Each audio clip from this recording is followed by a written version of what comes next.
yurak operatsiyalarini o'tkazgan va surunkali yurak xastaliklari bilan og'rib keladigan bemorlarga sayohatga chiqish mumkinmi? Assalomu alaykum, Ilhomov Oybek Erkinovich, oliy toifali yurak jarrohiman. Bugungi mavzuyimiz yurak operatsiyasini o'tkazgan va surunkali yurak kasalliklari bo'lgan bemorlarimizga chet el safariga va sayohatga chiqishi mumkinligi haqida suhbatlashamiz.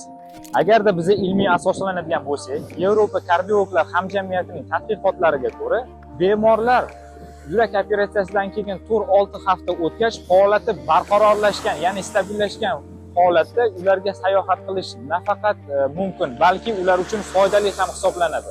Sayohat bemor ruhiyatini yaxshilaydi, stressni kamaytiradi, operatsiyadan keyingi reabilitatsiya va tiklanishni tezlashtiradi. Lekin sayohatga chiqishni o'zini shartlari bor.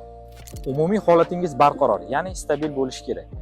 Agar yurak xastaligi bo'lib turib, siz hali hamon qansirayotgan bo'lsangiz yoki operatsiya o'tkazdingiz, 4-6 hafta o'tdi, holatingiz nostabil, qansirash, yo'tal, holsizlik va jarohatlaringiz yaxshi bitmagan bo'lsa, sayohatni kechiktirish tavsiya etiladi.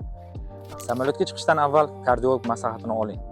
Yuqori balandlikda kislorod bosimi pasayadi va yurak yetishmovchiligi bor insonlarda bu yuqori xavf tug'dirishi mumkin.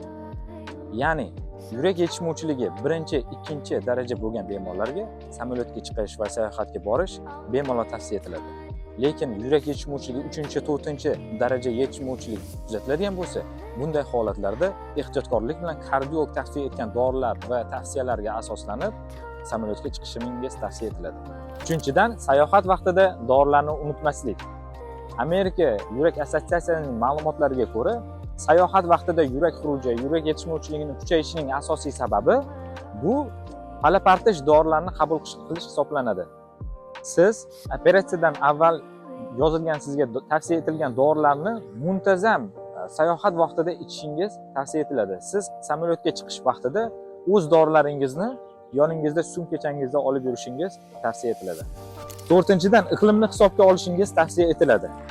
Haddan tashqari issiqlik, haddan tashqari namlik, yuqori hududlar, ya'ni tog' hududlaridagi sayohat zonalari bu yurak uchun yuk tug'dirishi mumkin. Yevropa kardiologlar hamjamiyatining tavsiyalariga ko'ra, sayohat joyini tanlayotgan bir vaqtda siz o'z iqlimingizga mos bo'lgan iqlim hududlarini tanlab sayohatga chiqishingiz tavsiya etiladi. Yuragi xastalangan yoki yurak operatsiyasi o'tkazgan bemorlarning sayohati tasodifiy bo'lishi mumkin emas. Bunday sayohat bemorlarimiz uchun foydali hisoblanadi, ammo bu kardiolog nazoratida bo'lishi shart. Siz har bir safar va sayohatingiz oldidan sizni yaxshi biladigan va oldindan kuzatib boradigan kardiologingiz va yurak jarrohingiz bilan maslahatlashishingizni unutmang.